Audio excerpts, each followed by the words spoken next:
Since I was a child, my grandmother used to carry me on her back, and we'd go from house to house where she sat on a mat like this. This is actually a mat that my auntie made from Rotuma.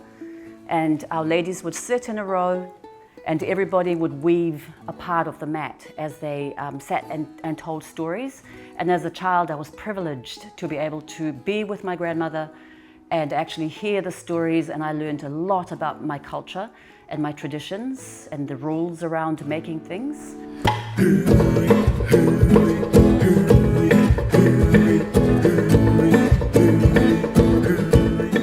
Oiexia Manuatia, Ngu Sofia Tekela Smith. So today I'll be just sharing with you some of the knowledge and the stories that I learnt when I was growing up in Rotuma. Specifically around plaiting, braiding, we call it hiri, weaving, making cordage. What we're going to do today is to actually make a little bracelet. I'm going to make an 8 plait, otherwise known as a Maui plait. And I'm going to just measure. That gives me enough cordage to work with to make a bracelet. So I do that. And we need 8 strings. Next thing I'm going to do is I'm going to tie this onto my foot using some old cord. So I'm just tying a knot here, and I'm going to be attaching this onto my toes. I have now 4 strands on my left-hand side, and we shall call them the orange family, and 4 strands on my right-hand side, which we'll call them the black family. And the idea of the Maui plait is that the family on the left-hand side live on the left-hand side. They go visiting the people on the right-hand side, but they always go home at the end of the day. So we take 1 strand, we drop it to the floor, we push it over to the right-hand side, and now one of the orange members is visiting the family on the right-hand side. We're going to separate that family into 2, and the orange strand will come in between those 2, and it goes back home after visiting. So that was our first strand. So then that means that the next visit will be the black family coming from around the back, visiting the family on the left, and then after the visit, goes back to the right-hand side. Next, all that you do is you repeat the pattern. I think I'm coming from seafaring, amazing exploring people.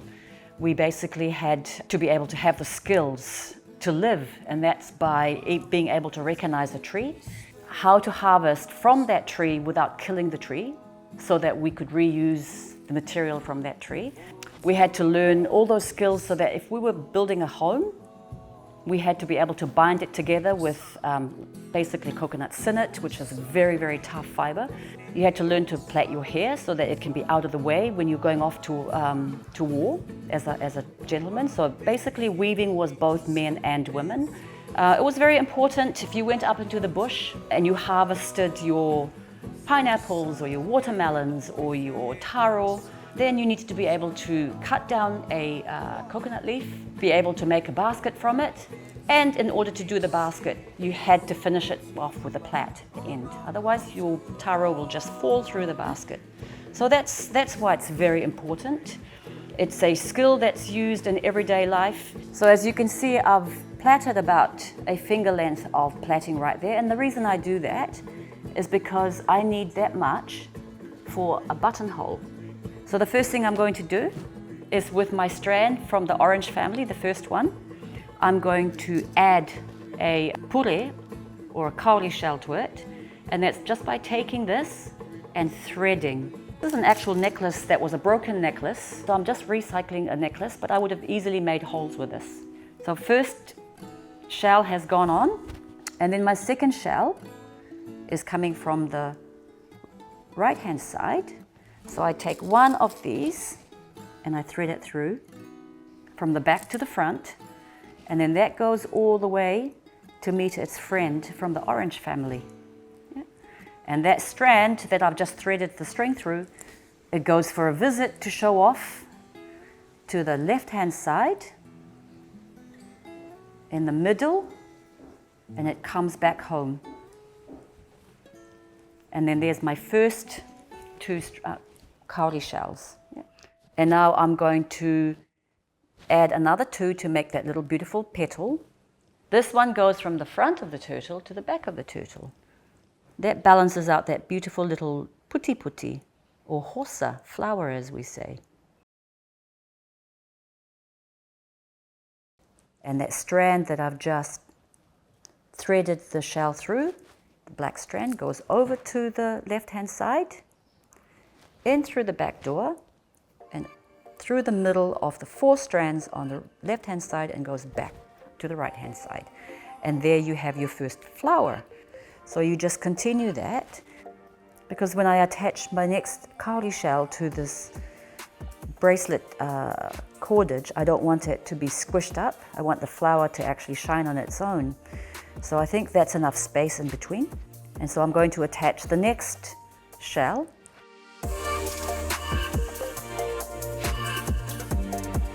When you're flying to Rotuma, you fly over paradise. I mean, we talk about this paradise.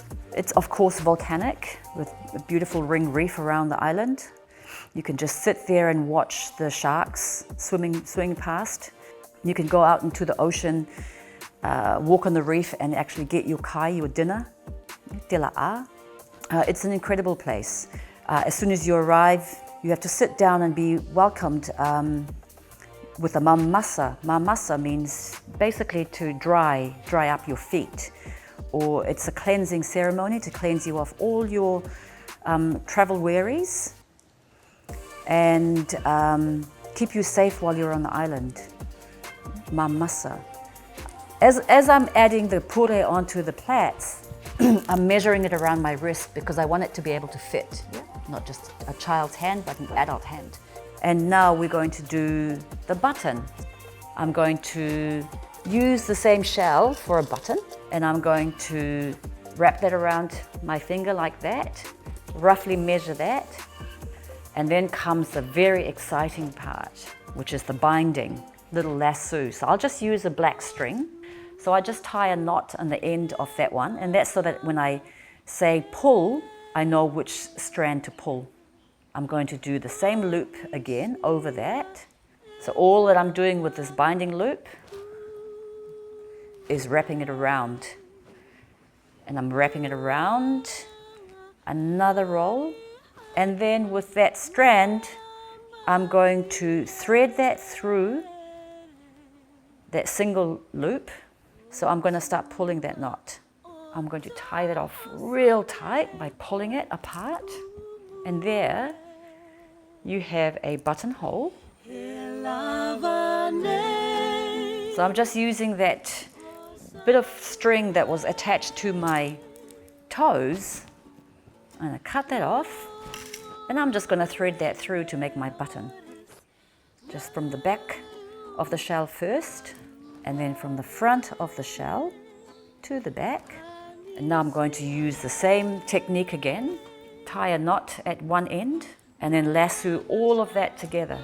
The button becomes my loop, then there's my new separate loop, and that string just goes around and around and around and around. And then thread that through that top loop next to the shell and pull it. Now I'm just cutting off all the excess, and I just gently melt it down so that it doesn't fray. And I can do this because this is a waxed polyester thread. And there you have a pretty little pure shell bracelet.